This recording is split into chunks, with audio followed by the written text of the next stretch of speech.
Mendung bergelayut menyelimuti suasana pagi. Awan kelabu menggantung rendah menutupi langit kota Jakarta yang penuh dengan kebisingan. Di penghujung bulan Desember, musim penghujan memang belum berakhir. Hujan turun hampir setiap hari. Kadang turun sepanjang hari dari pagi sampai sore, hanya reda sebentar-sebentar. Namun cuaca seperti ini belum mampu meredam panasnya udara kota metropolitan pagi itu. Di sebuah kosan kecil yang sederhana, seorang pemuda tampak tengah menikmati secangkir kopi panas. Uap tipis mengepul mengeluarkan aroma khas kopi hitam.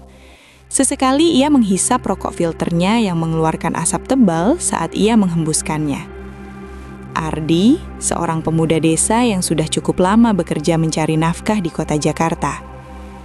Sudah hampir 1 tahun Ardi tidak pulang ke desa. Sejak bekerja di sebuah perusahaan garmen di kota itu, hari-harinya dipenuhi ritme yang serba tergesa. Mesin jahit industri yang meraung, suara supervisor yang terus menggeber target, lembur demi lembur yang membuat malam terasa lebih pendek daripada seharusnya. Namun, di antara semua itu, ada satu hal yang paling ia rindukan. Suasana desa, rumah kayu ibunya, aroma tanah yang basah oleh embun pagi, serta suara jangkrik yang terdengar lebih jujur daripada bising kota. Ketika perusahaan mengumumkan cuti panjang akhir tahun, Ardi langsung memesan tiket. Ia sudah membayangkan jalan pulang yang tenang, ditemani angin yang membawa bau sawah. Ia ingin kembali, walau hanya sebentar, mengisi ulang rasa yang selama ini terkuras. Pagi itu ia sudah bersiap, berpakaian rapi, mengenakan sweater hoodie dan sepatu sneaker murah yang ia beli dari toko online. Tas ranselnya sudah rapi dipenuhi perbekalan selama di kampung dan sedikit oleh-oleh untuk ibunya.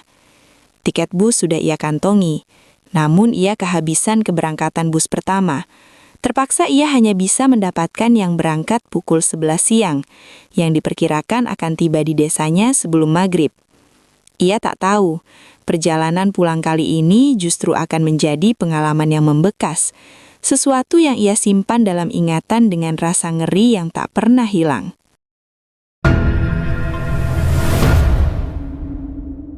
Assalamualaikum warahmatullahi wabarakatuh. Selamat datang kembali di Tutur Gaib. Kali ini kita akan selami sebuah cerita horor yang berjudul Sapaan Terakhir. Tapi sebelum ceritanya kita lanjutkan, jangan lupa kalau kalian suka cerita horor seperti ini, silahkan subscribe channel ini, nyalakan loncengnya, tekan tombol like, tinggalkan komentar, dan share ke teman-teman dan sosial media kalian. Dukungan kalian sangat berarti untuk membantu berkembangnya channel ini. Semoga kita semua selalu dalam lindungan Allah Subhanahu wa Ta'ala, diberi kesehatan dan dilancarkan rezekinya. Amin ya Rabbal Alamin. Sekarang kita lanjutkan ceritanya. Selamat mendengarkan.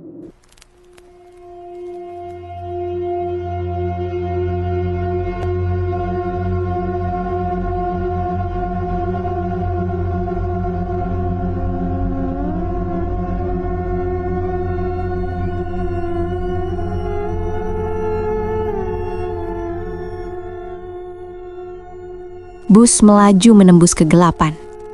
Ardi bersandar pada kaca jendela, memperhatikan bayangan pepohonan yang seperti bergerak ke arahnya, lalu menjauh. Langit di luar gelap pekat. Hanya sesekali cahaya dari warung pinggir jalan membuat bus tampak seperti melintas di antara dunia yang hidup dan dunia yang mati. Jam di layar ponselnya menunjukkan pukul 19.47. Waduh, telat banget ini, gumamnya pelan. Rencananya ia ingin tiba sekitar pukul 6 sore agar tidak kehabisan angkot. Namun macet panjang di jalur keluar kota membuat perjalanan molor lebih dari 1 jam.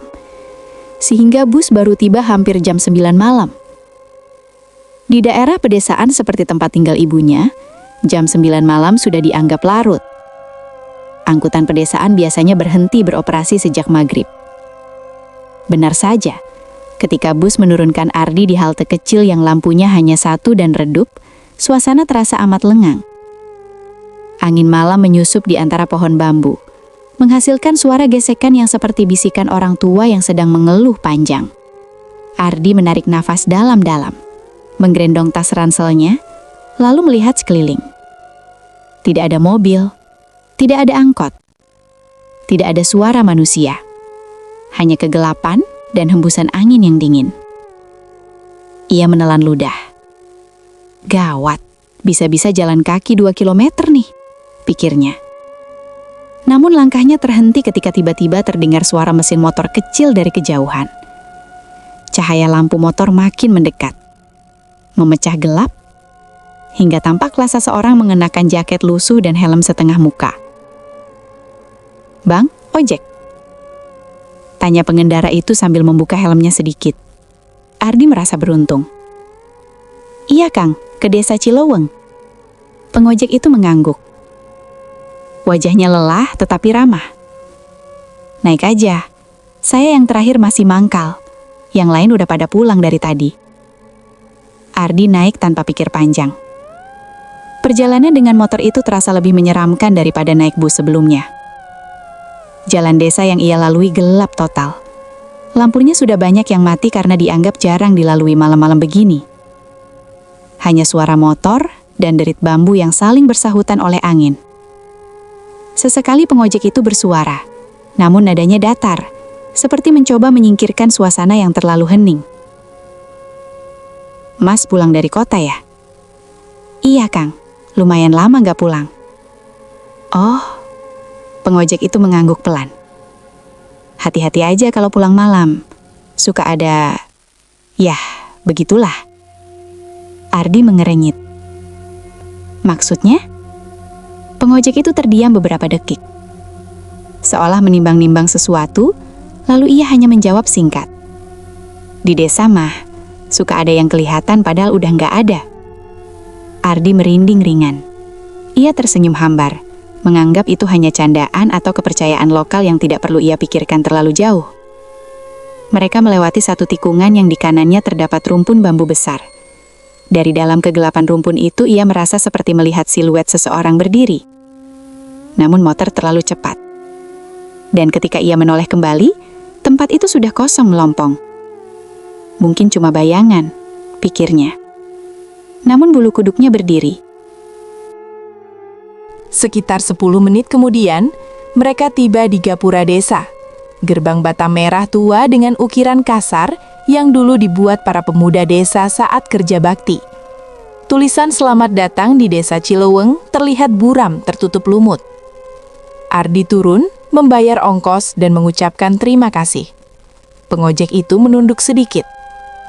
"Mas, hati-hati ya lewat jalan ini, udah malam banget." Ardi tersenyum. "Iya Kang." Namun pengojek itu masih menatapnya beberapa detik sebelum akhirnya berbalik, menyalakan motor dan pergi. Kini, Ardi sendirian. Ujung desa tampak gelap dan sepi. Hanya cahaya bulan sabit yang menggantung di langit, sisanya ditelan pekat malam yang terasa berat, seperti kabut gelap yang enggan beranjak dari wajah bumi.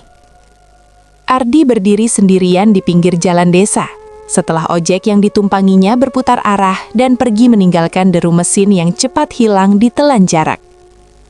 Bau tanah lembab dan aroma dedaunan basah bercampur menjadi satu, menyelinap melalui hidung dan menimbulkan sensasi dingin yang merayap perlahan. Dalam hati, Ardi mengakui satu hal. Ia terlambat. Terlalu malam untuk sampai ke desa seperti ini. Terlalu lengang untuk membuatnya benar-benar merasa aman. Ia menarik ransel ke pundaknya dan mulai berjalan menyusuri jalan kampung. Jalanan setapak yang ditumbuhi rumput liar itu pernah sangat akrab di masa kecilnya, tetapi kini terasa berbeda. Seolah tanah yang ia pijak telah berubah menjadi sesuatu yang asing, sesuatu yang memandangnya kembali. Jalan menuju rumahnya hanya berjarak 300 meter dari gapura tersebut. Tapi malam itu rasanya lebih jauh, lebih sunyi, lebih dingin. Lampu-lampu rumah penduduk sebagian besar sudah padam. Desa yang biasanya hangat dan ramai, kali ini seperti berubah menjadi ruang kosong yang tidak ingin menerima siapapun datang telat. Ardi mengencangkan jaketnya dan mulai berjalan. Langkah Ardi bergema pelan di jalan berbatu. Setiap suara kecil terdengar sangat jelas, Entah itu gesekan ranting, suara angin melewati celah rumah, atau cicak yang tiba-tiba berdecit di dinding sebuah warung. Di kejauhan, suara gesekan ranting terdengar samar. Bukan suara besar, hanya desis halus, seperti seseorang yang menyeret sesuatu di tanah. Ardi berhenti. Matanya menyipit menembus kegelapan. Tidak ada apa-apa, hanya pepohonan tinggi yang bergoyang perlahan ditiup angin. Ia mendesah pelan dan kembali berjalan. Namun, setiap beberapa langkah, bulu kudutnya meremang tanpa sebab. Ardi menelan ludah. Ia tidak percaya hal-hal seperti itu. Dulu tidak. Tapi malam ini, entah kenapa semuanya terasa begitu meyakinkan. Di tikungan kecil dekat pos ronda, ia merasa ada seseorang mengikutinya dari ujung jalan. Ia menoleh. Kosong. Namun suasana tidak benar-benar kosong. Ada sensasi seperti sedang diawasi. Desa malam itu seperti memiliki mata, dan mata itu mengikutinya. Ardi memaksa dirinya tetap berjalan. Sudahlah, ini cuma aku yang paranoid karena kecapean, pikirnya. Ia mempercepat langkah. Begitu mencapai lampu jalan tunggal yang masih hidup di dekat gang rumahnya, ia menghela nafas lega. Lampu yang temaram itu setidaknya memberi sedikit cahaya. Namun, tepat saat ia akan melangkah lebih jauh, di bawah cahaya lampu itu, seseorang berjalan dari arah berlawanan. Siluet kurus, berjalan pelan, tubuh sedikit membungkuk, pakaian yang dikenakan terlihat mirip baju rumah setelan panjang warna abu kusam. Ardi menyipit mata. Dan ia mengenali sosok itu. Pak Rahmat, tetangganya. Pak Rahmat, gumamnya. Sosok itu semakin dekat. Sinar lampu menyentuh wajahnya. Pucat, cekung, namun jelas sekali itu adalah wajah Pak Rahmat yang ia kenal sejak kecil. Ardi senyum sedikit, meski heran. Wah, kaget saya ketemu Bapak. Saya kira Bapak udah tidur, soalnya gelap banget rumahnya. Sambil tertawa kecil. Tidak ada jawaban. Pak Rahmat hanya berdiri menatapnya. Senyumnya tidak hilang, tapi juga tidak berubah bentuk. Ardi menelan ludah. Bapak habis dari mana? Malam-malam begini masih di luar? Tanyanya lagi. Baru kali ini Pak Rahmat bergerak. Ia menganggukkan kepala pelan, terlalu pelan dan terlampau terputus-putus, seolah lehernya tidak bergerak dengan normal. Gerakan itu membuat Ardi mundur setengah langkah, tanpa sadar. Pak Rahmat seakan berusaha membuka mulut. Hanya terdengar suara nafas berat yang menggesek di tenggorokan. Lalu, di sini saja. Suaranya lirih, serak, seperti dihasilkan dari tenggorokan yang telah lama rusak.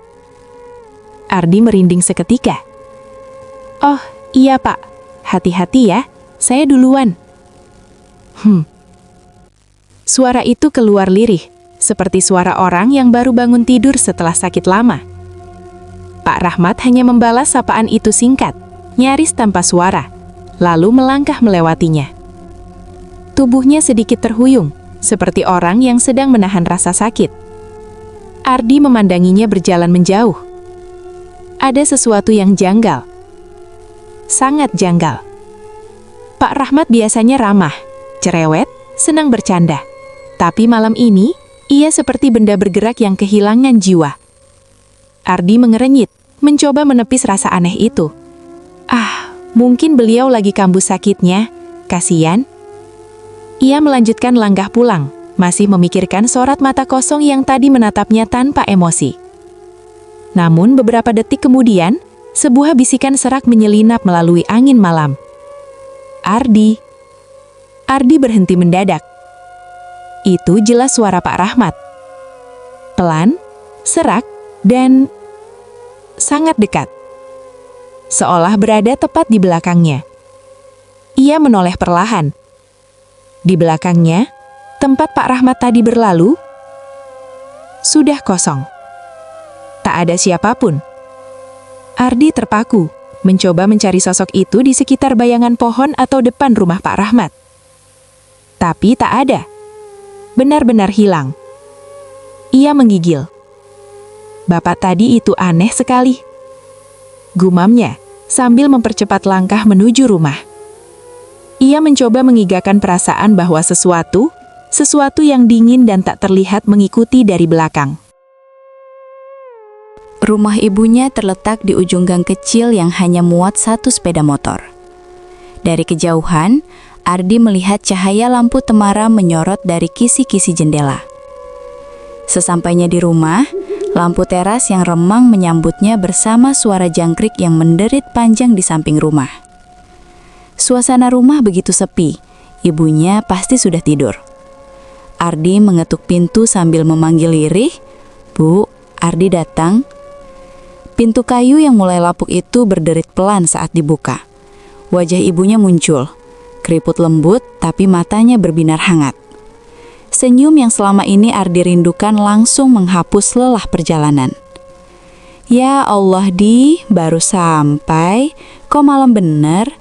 Suara ibunya serak tapi penuh kehangatan. Ardi masuk dan memeluk ibunya sebentar. "Nggak sengaja jadi malam, Bu, macet parah." Ibunya mengangguk, tapi raut wajahnya tampak mengandung sesuatu, seperti kecemasan yang belum sempat diucapkan. Ardi tidak terlalu memperhatikan itu. Ia hanya ingin mandi, makan, dan tidur. Namun, beberapa menit kemudian, kehangatan rumah itu mulai terasa berbeda. Suasana terasa sedikit bergetar, seperti ada sesuatu di luar sana yang masih mengikuti Ardi. Ardi tampak lebih segar setelah selesai mandi dan makan. Ia duduk di ruang tengah sambil menikmati teh hangat. Ibunya duduk di hadapannya, mengipasi tungku ping hangat kecil yang masih menyala.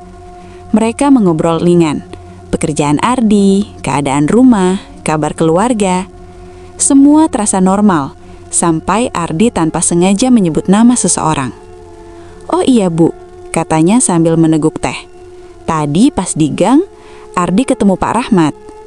Ibunya menoleh pelan. "Pak Rahmat?" Suaranya berubah tajam. "Iya, beliau jalan dari arah bawah. Kayaknya habis beli sesuatu atau apa. Tapi aneh deh Bu, mukanya pucat banget. Jalannya juga sempoyongan." Ibunya tidak langsung menjawab. Tangannya berhenti mengipasi tungku. Gerakan tubuhnya menjadi kaku. Ardi heran melihat perubahan itu. "Kenapa Bu?" Ibunya menatapnya dengan mata yang tiba-tiba tampak membesar karena terkejut. "Ardi?" Suara ibunya hampir tidak terdengar. "Ardi yakin tadi ketemu Pak Rahmat?" Ardi mengangguk santai. "Iya, masa salah lihat? Jelas banget Bu, pakaian yang biasa dipakai di rumah, yang abu-abu itu, jalan melewati Ardi." Ibunya memejamkan mata sebentar, seakan menahan sesuatu yang sangat berat. "Di, kamu gak bercanda kan?" Ardi mulai merasa ada yang tidak beres. "Loh, kenapa Bu? Ada apa?" Ibunya diam, tangannya gemetar. "Ardi, Pak Rahmat itu..." Tenggorokan ibunya bergerak naik turun. Sulit mengucapkan kalimat berikutnya. Kemudian dengan suara lirih yang hampir seperti bisikan, "Pak Rahmat itu sudah meninggal Di, 10 hari yang lalu." Ardi spontan tertawa kecil, refleks karena mengira ibunya bercanda. "Bu, Ardi capek, jangan bercanda deh. Tadi jelas banget Ardi lihat. Dia udah meninggal Di." Suara ibunya sedikit meninggi, nyaris bergetar. Hening. Teh hangat di cangkir Ardi seketika terasa mendingin. Ibunya melanjutkan dengan suara pelan namun tegas. "Beliau bunuh diri Di, gantung diri di dapurnya sendiri. Mungkin karena gak tahan sama penyakitnya." Ruangan terasa seperti mengecil. Ardi membeku. Ardi mengerja beberapa kali, mencoba memproses kata-kata itu. "Bu, tapi tadi Ardi lihat sendiri. Jalan Bu, orangnya jalan dan menyapa Ardi." Ibunya memandangnya dengan tatapan ngeri. "Ardi, kamu ketemu siapa?" Pertanyaan itu terdengar seperti tombak yang menusuk dada.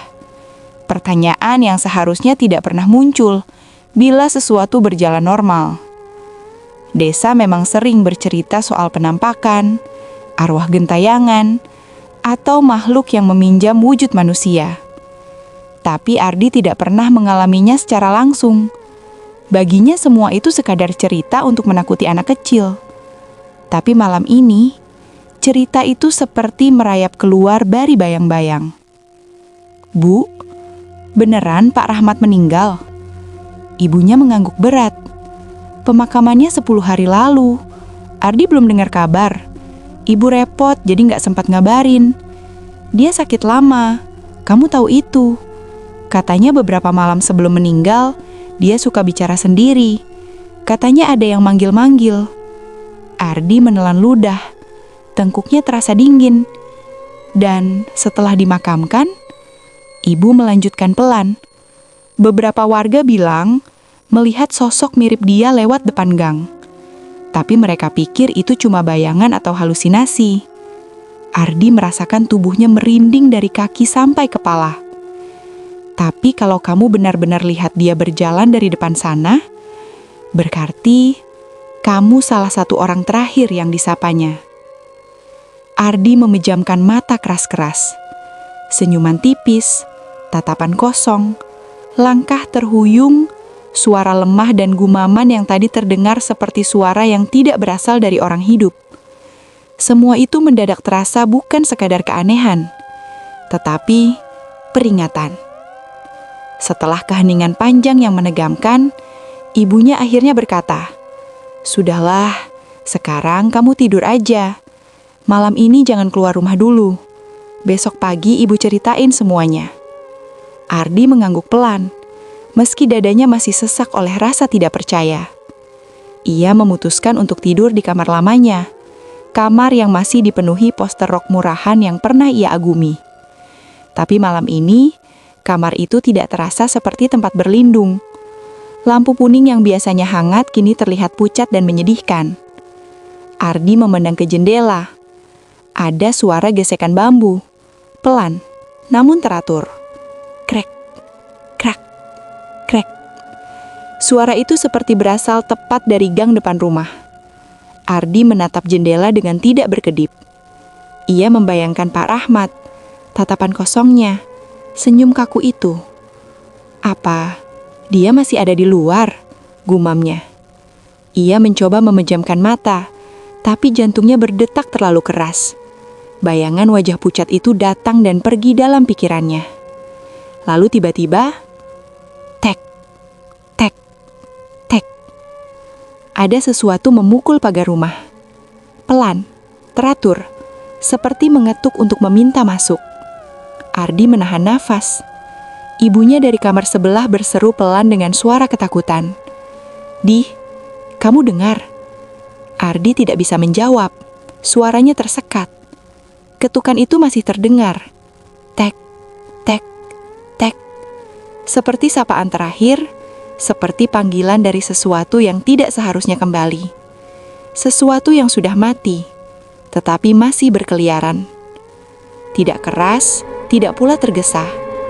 Ritmenya seperti tangan seseorang yang sabar, yang tahu ada orang di dalam rumah dan sedang menunggu jawaban. Ardi memandang ke arah suara itu dengan tubuh gemetar. Ketukan dari pagar rumah ibunya bukan hal aneh.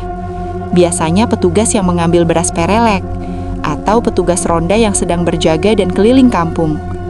Tapi kali ini, suasana rumah terasa membeku. Jangkrik pun berhenti bersuara seolah ikut menahan nafas.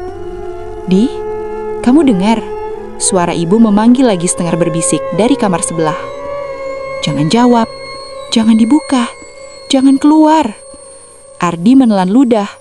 Otot-otot tubuhnya tegang, seperti siap berlari tetapi entah kemana. Ketukan itu masih terdengar, tidak memaksa, tidak mendesak. Seakan tahu bahwa menunggu saja sudah cukup untuk membuat siapapun merasa ngeri. Ardi mengumpulkan keberanian lalu berdiri mendekati jendela. Langkahnya sangat pelan, hampir tanpa suara. Ia ingin memastikan siapa di luar sana. Atau apa? Ketika ia mencoba mengintip dari selatirai, angin tiba-tiba bertiup kencang, menjatuhkan sesuatu dari rak. Suaranya membuat Ardi terlonjak dan tanpa sadar menjauh dari jendela. Ketukan berhenti. Suasana kembali hening. Namun bukan hening yang menenangkan. Ini hening yang tebal, berat, seperti ada sesuatu yang berdiri diam di luar rumah dan memperhatikan rumah mereka. Ardi tidak berani melihat lagi. Sekitar 5 menit kemudian, ibunya keluar dari kamar sambil memeluk selendang. Wajahnya pucat, namun ia mencoba menenangkan diri. "Dik, kita baca doa saja. Jangan hiraukan apapun yang terjadi di luar." Ardi mengangguk. Mereka duduk bersama di ruang tengah. Ibu mulai membaca ayat-ayat pendek. Suaranya bergetar, tetapi tetap jelas. Ardi mengikuti sebisanya, meskipun pikirannya kacau. Ardi tidak tahu berapa lama waktu berlalu setelah itu. Yang ia tahu adalah suara langkah menjauh sangat perlahan, seperti menyeret beban berat melewati halaman. Hingga akhirnya suara ketukan itu benar-benar hilang. Hanya angin malam yang terdengar. Ibunya mencoba tersenyum kecil. "Sudah, insya Allah aman." Ardi menghela nafas lega atau mencoba meyakinkan dirinya bahwa ia lega. Namun perasaan tidak nyaman itu tidak pergi. Justru semakin kuat menempel di tengkuk, seperti ada mata yang tak terlihat menatap dari balik gelap. Setelah suasana benar-benar tenang, Ardi kembali ke kamar dan mencoba tidur. Ia mematikan lampu dan menyelimuti tubuhnya. Namun baru beberapa menit memejamkan mata, ia langsung terseret dalam mimpi buruk. Ia berdiri di jalan gang depan rumah. Malam gelap, bahkan lebih gelap dari kenyataan tadi. Dari ujung jalan, seseorang berjalan menghampiri. Langkahnya pelan, tubuhnya sedikit membungkuk, terhuyung, seperti menyeret kaki. Ardi berusaha mundur, tetapi tubuhnya tidak bisa bergerak. Sosok itu mendekat hingga bentuknya semakin jelas. Pak Rahmat. Tapi versi ini lebih buruk dari yang ia lihat tadi. Wajahnya pucat kebiruan. Lehernya ada bekas melingkar seperti tali yang mencekik. Matanya cengkung, hitam, seperti 2 lubang dalam tanah. Namun senyum tipis itu tetap ada. Senyum yang mengerikan karena tidak memiliki perasaan apapun. Dalam mimpi itu, Pak Rahmat mengangkat tangan, melambai pelan, seperti menyapa. Suaranya keluar seperti nafas terakhir seseorang yang telah mati.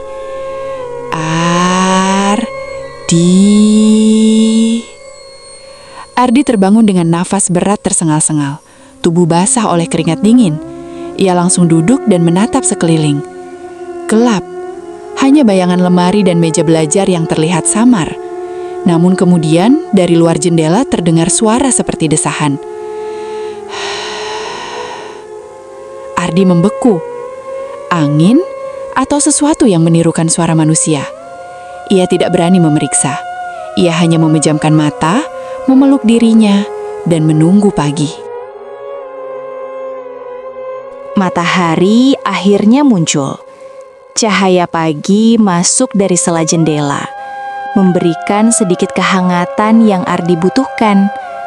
Namun, bukan berarti ia berasa lebih baik. Ibunya sedang membuat sarapan ketika Ardi keluar kamar dengan mata sembab. "Semalaman kamu gak tidur ya?"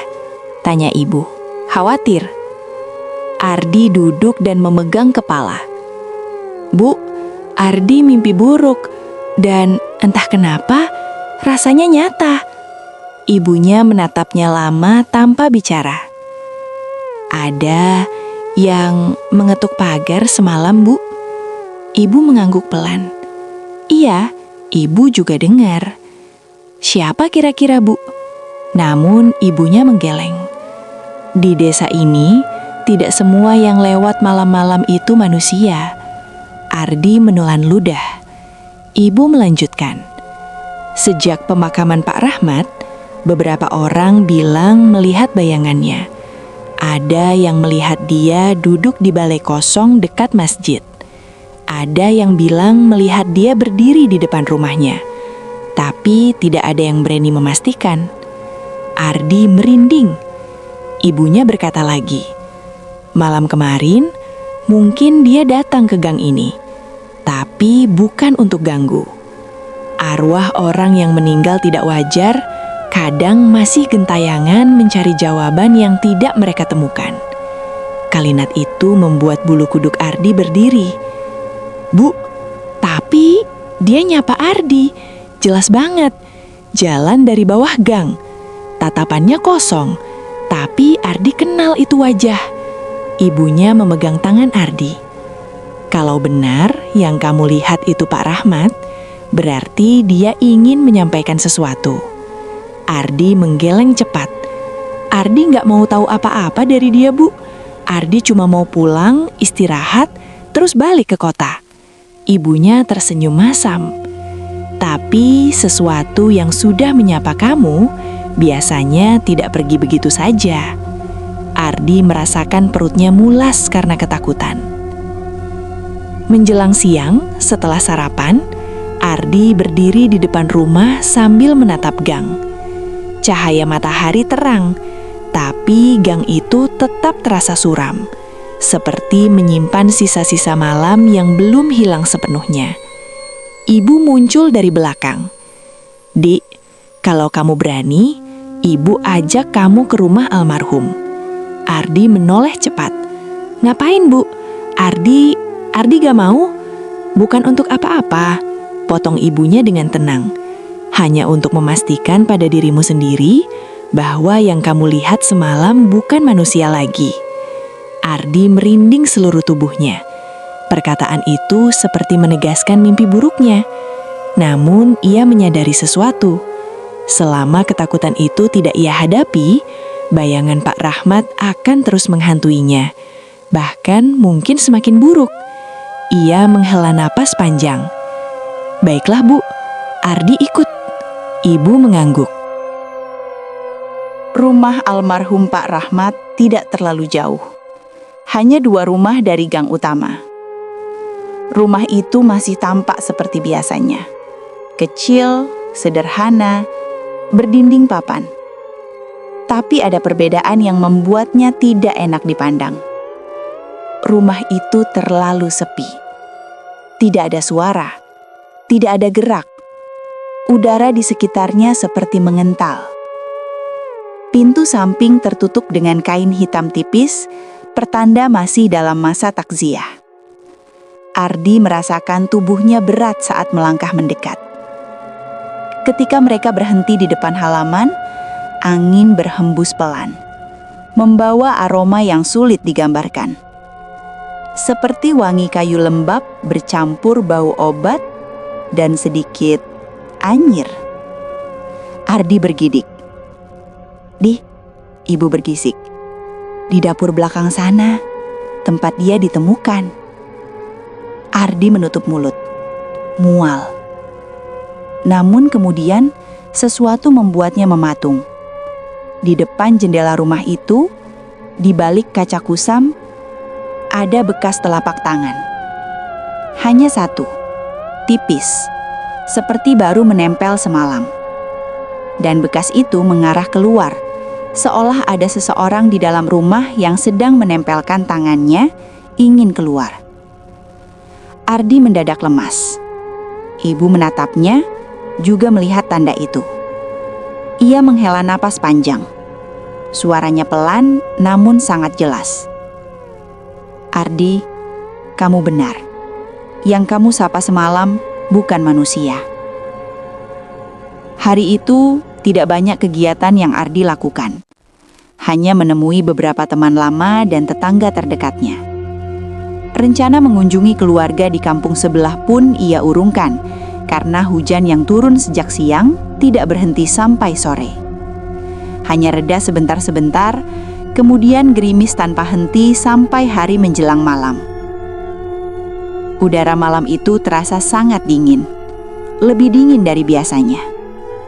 Angin yang berhembus melewati celah ventilasi terasa menggigit, menusuk sampai ke tulang. Hujan gerimis semakin rapat ketika Ardi duduk sendirian di ruang tengah.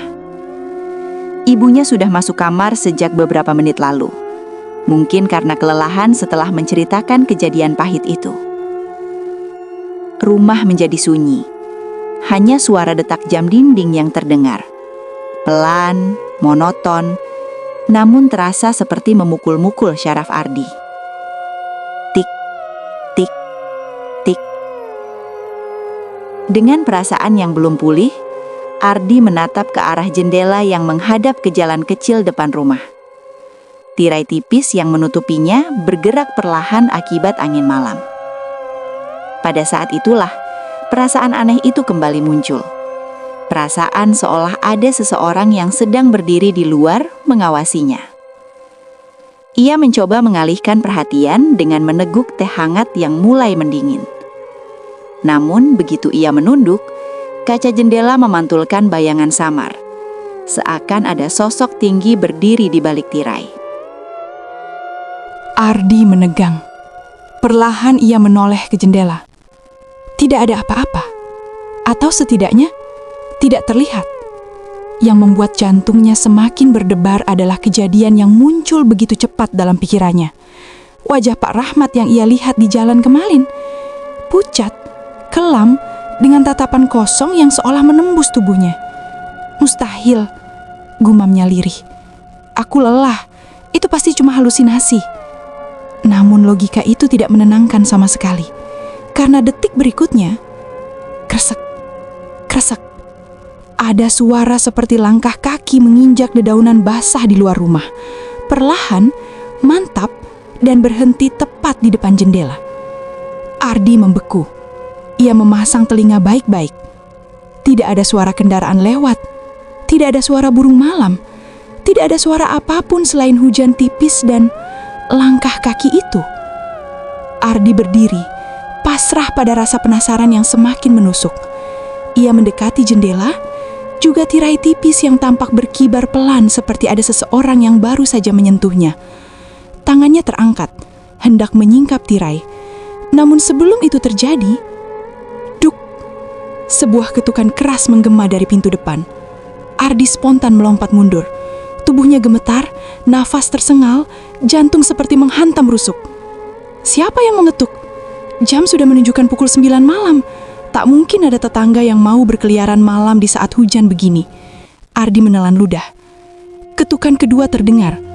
Pelan, namun jelas. Tok, tok, tok. Siapa? Ujar Ardi dengan suara tercekat. Hening. Tak ada jawaban. Hanya ketukan lembut itu yang kembali berulang, seolah memanggil dari dunia yang berbeda. Ardi memaksa kakinya melangkah mendekati pintu. Ia melongok dari lubang kecil yang tertempel di daun pintu. Gelap. Tidak ada siapapun di luar. Namun justru itu yang membuatnya semakin takut. Karena depan rumah diterangi satu lampu tiang listrik kecil. Bila benar-benar tidak ada siapapun di luar, lubang pintu seharusnya menampilkan halaman kecil tersebut dengan jelas. Namun kini, yang terlihat hanya hitam pekat, seolah ada sesuatu yang menutupi seluruh pandangan. Atau seseorang berdiri tepat menempel di pintu, menghalangi cahaya dari tiang listrik. Tubuh Ardi merinding hebat. Ya Allah, bisiknya. Tanpa sadar, ia mundur selangkah. Dan pada saat itu, ada suara seperti desahan nafas dari balik pintu. Suara pelan, berat, dan terdengar seperti seseorang yang sedang menahan rasa sakit. Desahan itu disusul bisikan lirih, nyaris tak terdengar.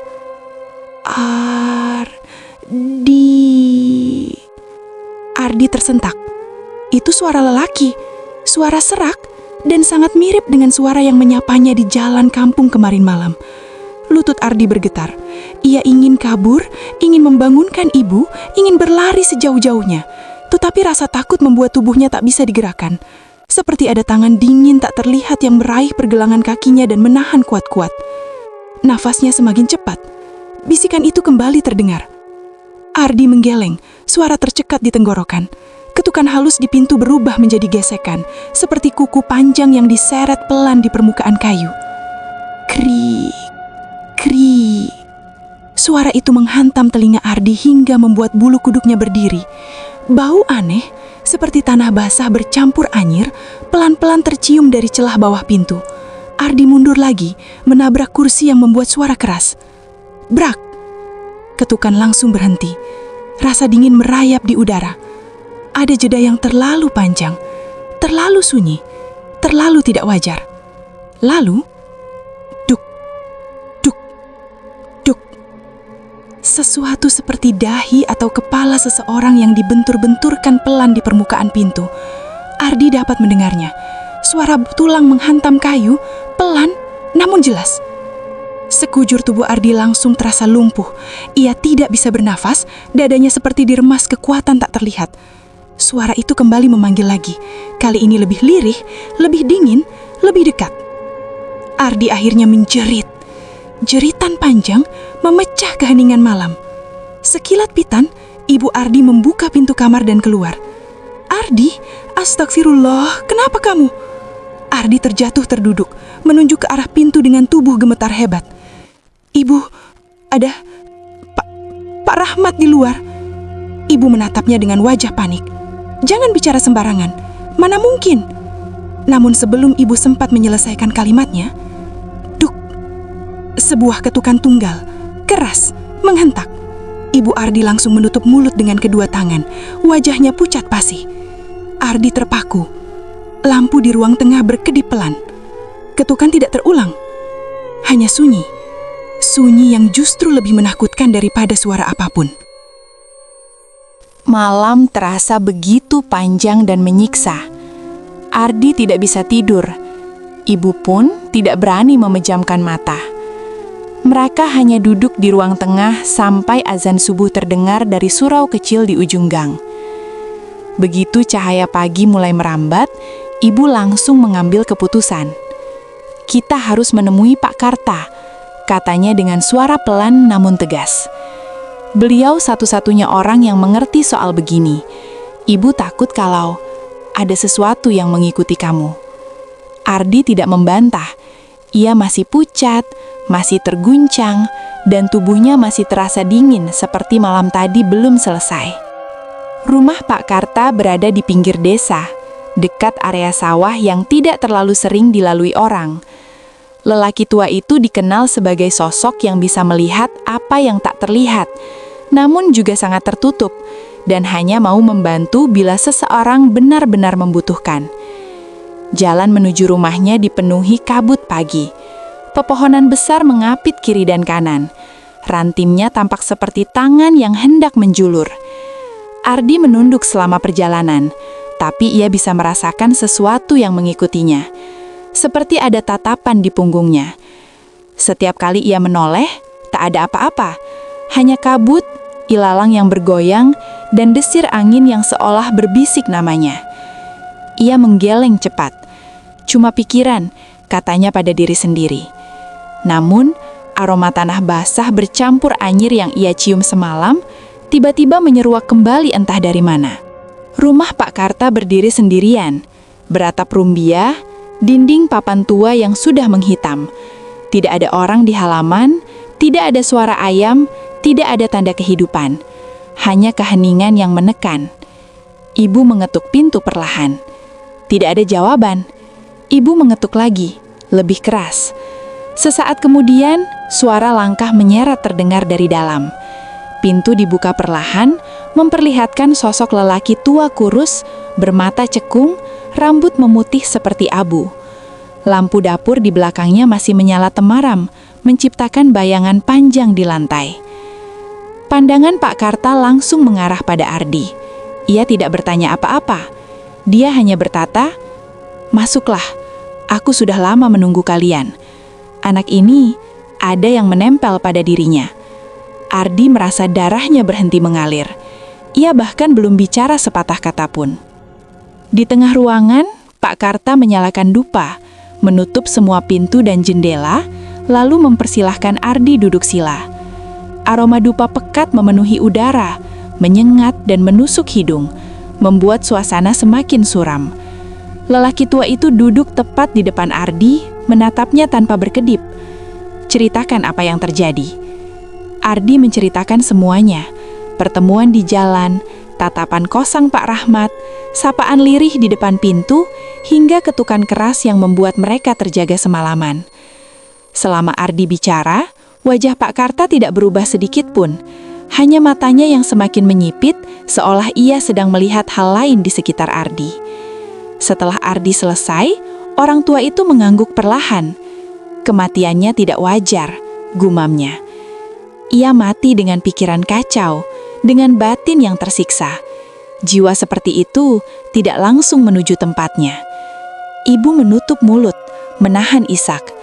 Ardi merasa tubuhnya merinding. Pak Karta melanjutkan, lebih lirih namun sangat jelas. Dan saat kamu menyapanya, kamu menyentuh jejak terakhirnya. Kamu membuka jalan baginya untuk mendekat lagi. Ardi menegang. Tapi saya tidak berniat apa-apa. Saya hanya menyapa. Orang tua itu menggeleng. Yang kamu sapa bukan lagi manusia, nak. Yang membalas sapaanmu adalah bayangan dari penderitaannya. Ardi menelan ludah. Tenggorokannya terasa kering. Pak Karta mengambil sebuah mangkuk berisi air, bunga 7 rupa, dan segenggam tanah kuburan dari tempat pemakaman desa. Ia menuangkan minyak wangi, menyalakan sebatang lilin kecil, lalu menggambar lingkaran tipis di lantai menggunakan abu dupa. Duduk di tengah, katanya. Ardi mematuhi. Ibu berdiri di belakangnya, memegang bahu Ardi agar tetap tenang. Ketika Pak Karta mulai membaca doa dan mantra, angin tiba-tiba bertiup dari arah yang tidak jelas. Padahal, semua jendela tertutup rapat. Api lilin bergoyang liar, seperti diterpa sesuatu dari dunia lain.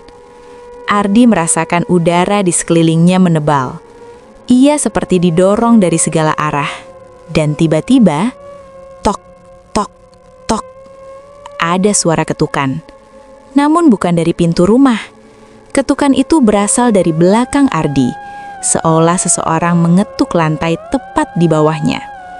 Ardi menahan napas. Ibu memeluk bahunya semakin erat. Pak Karta tetap memejamkan mata, namun wajahnya menegang. "Jangan menoleh," katanya cepat. Ardi gemetar hebat. Ketukan itu terdengar lagi, lebih keras. "Dia sudah datang," gumam Pak Karta. "Dia mengikuti jejakmu sejak malam itu." Mata Ardi membesar. "Pak, itu benar-benar..." Pak Karta mengangguk perlahan, tanpa membuka mata. Arwah Pak Rahmat ada di ruangan ini. Ibu terisak, memalingkan wajah. Ardi merasa tubuhnya ditusuk rasa dingin yang mengerikan. Ketukan berhenti. Sunyi.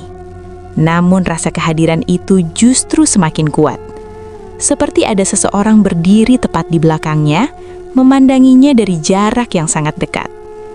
Pak Karta meraih mangkuk air dan memercikannya ke arah Ardi sambil membaca doa dengan suara lebih keras. "Tinggalkan dia," serunya. "Kau sudah tidak punya urusan lagi di dunia ini." Lilin berkedip keras seperti hampir padam. Tirai dapur bergetar sendiri. Dan Ardi entah kenapa merasakan hembusan napas dingin tepat di tengkuknya. Bisikan lirih terdengar, begitu dekat. "Ardi." Ardi membeku total. Ia mengenali suara itu. Suara yang sama, suara malam itu. Pak Karta mengangkat tangannya, menaburkan tanah kuburan ke udara. "Tutup jalannya. Jangan biarkan ia berdiam di sini." Ruangan bergetar, angin berputar kencang, dan lilin seketika padam. Gelap, gelap total. Dan dalam kegelapan itu, Ardi mendengar suara langkah pelan, menjauh, perlahan, lalu hilang begitu saja. Pak Karta menyalakan lilin kembali. Ia menatap Ardi lama sekali, sebelum akhirnya berkata, "Sudah pergi. Tapi ingat, nak, arwah itu mendatangimu bukan untuk menakuti." Ardi menggerjap. "Lalu, untuk apa?" Pak Karta menarik napas panjang. "Dia menyapamu karena itu kebiasaan terakhir yang tak sempat dia tinggalkan dengan tenang." Ardi tercekak. Ibu menunduk, menangis tertahan. Dan Pak Karta menutup ritual dengan kalimat yang membuat ruangan semakin dingin. Tapi jejaknya belum hilang sepenuhnya. Malam nanti, dia mungkin kembali. Setelah ritual yang dilakukan Pak Karta, hari terasa berjalan lebih lambat. Ardi dan ibunya tinggal beberapa jam di rumah orang pintar itu, menunggu sampai lelaki tua tersebut memastikan tidak ada lagi bayangan yang menempel pada Ardi. Pak Karta menutup pertemuan itu dengan pesan berat namun menenangkan. Arwahnya tidak jahat, ia hanya tersesat oleh rasa sakit yang ia tanggung saat hidup. Kau kebetulan orang terakhir yang melihat jejaknya, maka kau yang ia datangi. Ardi mengangguk pelan, masih pucat namun sedikit lega. Apakah dia sudah tenang sekarang, Pak? Tanyanya. Pak Karta menghela nafas panjang. Belum sepenuhnya, tapi jalannya sudah terbuka. Tinggal satu yang harus kalian lakukan. Ibu menunduk hormat. Apa itu, Pak? Datangi makamnya, doakan dia, dan jangan lupa, sampaikan maaf bila sapaanmu membuatnya kembali ke jejak terakhir sebelum ia pergi. Ardi mematung. Saya harus meminta maaf? Dalam dunia manusia, sapaan adalah hal kecil. Tapi bagi arwah yang tersesat, sapaan bisa menjadi jangkar yang menahan mereka. Kau menyapanya dengan tulus, dan itu yang mengikatnya. Kini, lepaskan. Ardi mengangguk perlahan. Tidak ada alasan untuk menolak. Ia ingin semuanya selesai. Ia ingin tertidur tanpa mendengar bisikan dingin yang memanggil namanya. Menjelang sore, Ardi dan ibunya pergi ke pemakaman. Langit mendung, tetapi tidak ada hujan. Seolah alam juga menahan diri, memberikan ruang bagi keheningan. Makam Pak Rahmat berada di sisi utara pemakaman desa, tak jauh dari sebatang pohon besar yang sudah ada sejak Ardi kecil. Rumput liar tumbuh di sekeliling nisan dan bau tanah basah masih terasa segar. Ardi berdiri di depan makam itu. Ia menarik nafas panjang. Untuk beberapa detik, ia menutup mata mengingat wajar Pak Rahmat semasa hidup. Ramah, kurus, suka menyenyum, sering menyapa siapapun yang lewat depan rumahnya. Sosok yang ia lihat beberapa malam lalu sama sekali berbeda. Gelap, lelah, seakan seluruh penderitaan dunia ikut terbawa dalam tatapannya. Ardi merasakan sesuatu menekan dadanya. Ia jongkok, merapikan bunga-bunga yang mulai layu, lalu berbisik pelan. Pak Rahmat, saya Ardi. Maaf kalau sapaan saya waktu itu membuat Bapak datang lagi. Saya tidak tahu, saya hanya rindu suasana kampung dan kebaikan Bapak. Angin berembus pelan, menyentuh telinga Ardi seperti jawaban samar. Ibu ikut membaca doa. Ardi memejamkan mata, mengikuti lantunan doa itu dengan khusyuk, jauh lebih dalam dari biasanya. Seolah ia mengirimkan bukan hanya doa, tapi seluruh rasa hormat yang selama ini tidak pernah disampaikan pada almarhum. Ketika doa selesai, suasana berubah. Angin berhenti. Udara yang semula dingin terasa menghangat. Dan untuk pertama kalinya setelah malam menyeramkan itu, Ardi merasa ringan. Seperti ada sesuatu yang terangkat dari pundaknya. Ia membuka mata. Pada jarak beberapa meter dari makam, sekelebat bayangan putih tampak berdiri tenang. Tidak menakutkan, tidak gelap. Hanya diam menatapnya dari jauh. Ardi tertegun. Bayangan itu tampak mengangguk perlahan. Sebuah gerakan kecil namun penuh makna. Kemudian bayangan itu memudar pelan, perlahan, hingga lenyap. Ibu menatap Ardi. Ada apa? Ardi menggeleng, namun matanya berkaca-kaca. Tidak apa-apa, Bu, jawabnya lirih. Sepertinya dia sudah pamit. Keesokan harinya, Ardi kembali ke kota dengan bus pertama pagi itu. Sementara desa masih diselimuti kabut tipis, Ardi duduk di dekat jendela, memandang sawah-sawah yang perlahan menghilang di kejauhan. Tidak ada lagi tekanan di dadanya. Tidak ada lagi bisikan yang memanggil namanya. Tidak ada lagi bayangan yang mengikuti dari belakang. Namun, satu hal tidak pernah hilang. Rasa sunyi yang aneh. Seperti seseorang baru saja menutup pintu dari dunia lain.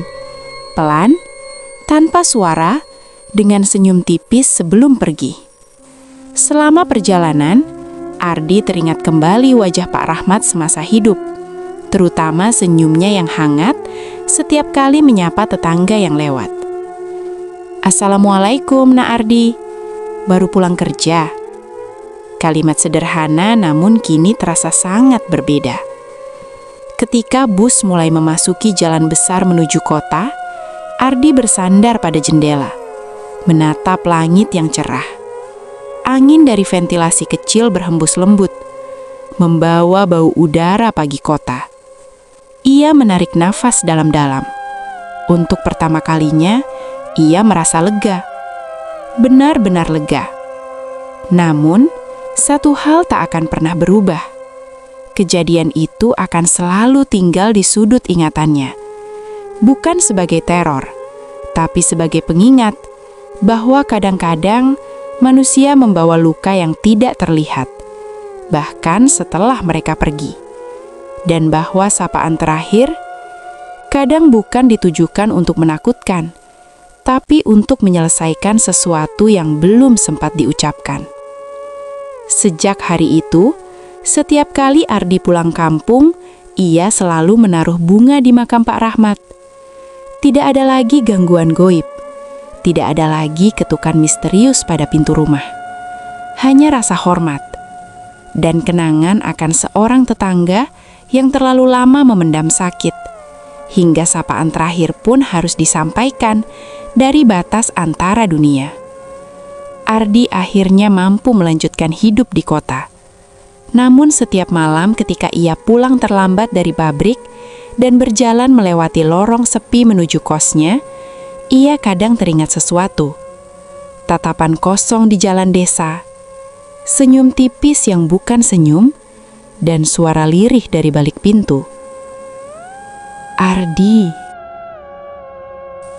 aku belum berpamitan." Kini Ardi hanya membalas dalam hati.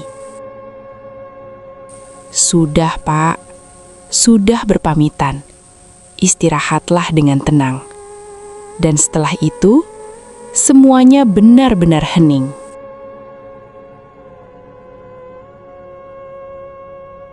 Terima kasih sudah mendengarkan kisah ini sampai akhir.